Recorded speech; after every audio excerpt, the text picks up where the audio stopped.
Commémoration de la Première Guerre mondiale 1914-1918. Durant cette guerre, des millions de soldats ont perdu la vie. Notamment à cause des obus qui étaient tellement puissants qu'ils tuaient et détruisaient tout aux alentours. 1 milliard d'obus tirés pour toutes les armées, soit 600 000 obus par jour. 27 000 par heure, 400 par minute. 15 000 gueules cassées, ce sont les blessures par éclat d'obus. La moyenne mensuelle de production mondiale d'obus est multipliée par 30 entre 1914 et 1918. De 1 300 000 obus, on est passé à une production de 40 millions d'obus en 1918. À l'école, 2 élèves ont rapporté des douilles d'obus qui ont appartenu à un membre de leur famille. La première est une douille d'obus laissée à l'état brut.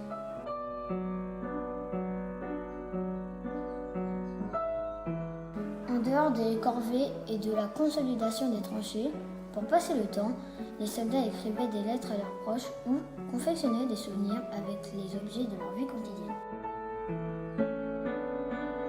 Les obus se dépassent ce qui manquait. La seconde douille d'obus a été travaillée, gravée comme une œuvre d'art. Celle-ci met en scène un oiseau dans la nature.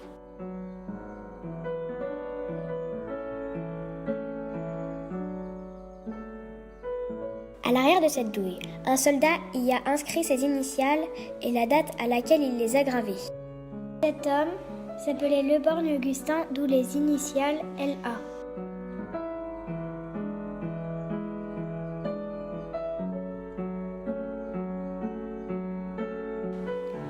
D'après les inscriptions, cette douille date de la Première Guerre mondiale. Dans le fond de la douille, on peut voir inscrit 1915. Il existait des obus de différentes tailles et de différentes formes.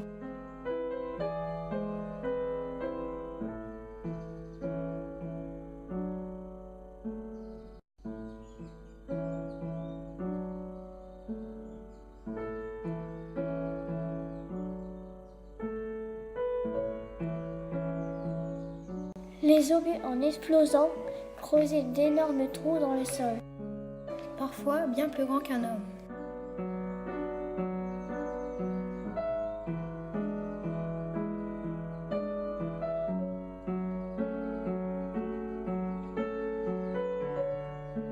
L'artillerie est responsable de 70% des blessures infligées aux soldats. Les obus permettent d'envoyer des gaz asphyxiants appelés gaz moutarde. Lors de cette guerre, près de 10 millions d'hommes sont morts ou portés disparus. Transmettons le souvenir de cette guerre pour que plus jamais cela ne se reproduise. École La Clé des Champs de Sainte-Marie des Champs.